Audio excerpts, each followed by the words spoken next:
Puto na ako.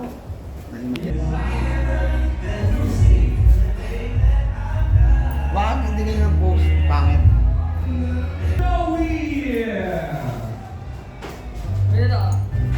Sige, naka-video ka. Sige, naka-video ka. Para pag-post ko eh.